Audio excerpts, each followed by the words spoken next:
Hello and welcome back to Simply Biology. In today's video we're going to be looking at a process known as meiosis. Now it's important to remember that meiosis is different from mitosis. Although the words are spelt very similar, they mean completely different things, and as we'll see in this video, meiosis produces genetically different cells, while mitosis produces genetically identical cells. So in this video we're going to be looking at what meiosis is, we're going to be looking at why it's important, and we're going to be looking at the stages all the way from prophase 1 to telophase 2. So without further ado, let's get started. So meiosis is the formation of reproductive cells, which are also known as gametes. And this occurs by a process from prophase 1 to telophase 2. So sexual reproduction increases the genetic diversity amongst a population. Genetically different offspring are produced through sexual reproduction. However, through mitosis, which only produces genetically identical cells, the only variation produced is through DNA mutation, which is quite rare. So two gametes then fuse, which are produced by meiosis. These two gametes, which are produced by meiosis, form, and after through sexual reproduction, form a zygote and then develop into what's known as an embryo, which then develops into a human fetus. By producing haploid gametes, because haploid, remember, is half the chromosome number. So in our cells, we have a diploid number of 46 chromosomes. Meiosis produces cells with only 23 chromosomes, and therefore this is important because it prevents the chromosome number doubling every generation. So it helps to maintain the chromosome number, our diploid chromosome number of 46, by production of haploid cells. Because if you think about it, two gametes, each with 23 chromosomes, fuse to form a zygote. The two gametes will fuse, each have 23 chromosomes. The zygote will end up with 46. So, we're now going to look at how meiosis occurs. So, the first stage is what's known as prophase 1. So, in prophase 1, homologous chromosomes pair up.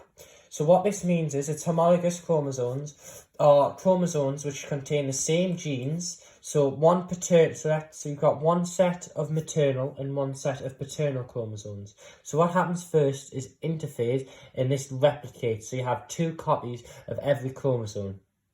So what happens is homologous chromosomes pair up, and these are chromosomes with the same genes, but different forms. E.g., they've got different alleles.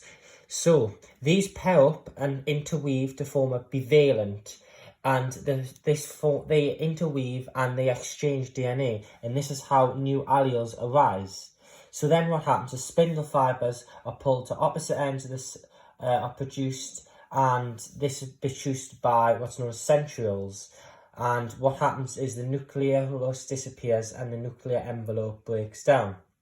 You then got metaphase 1, which is where homologous chromosomes pair up along the equator of the cell.